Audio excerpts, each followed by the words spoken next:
Welcome back to our chapter-wise summary of The Power of Your Subconscious Mind by Dr. Joseph Murphy. Today, we're covering Chapter 6, Practical Techniques in Mental Healings.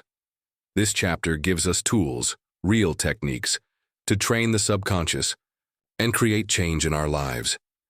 Dr. Murphy shares 3 powerful methods. Number 1. The affirmation method. Repeat positive statements like, I am healthy, happy, and at peace. Do this often and with emotion. Your subconscious will start to believe it. Number 2. The visualization method. Close your eyes. Picture what you want, like a new job or perfect health. Imagine it clearly and feel it as real. Your subconscious will work to bring it into reality.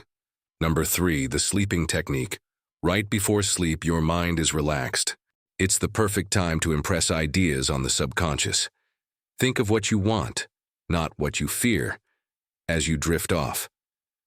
For example, if you want to feel confident, say before bed, I am calm.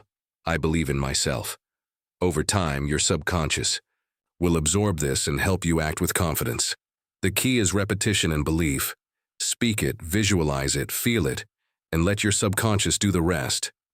That wraps up Chapter 6. In the next chapter, we'll explore how to use the subconscious mind to attract wealth and live in abundance. Like, comment, and subscribe so you don't miss it. Your journey to a better mind and better life continues.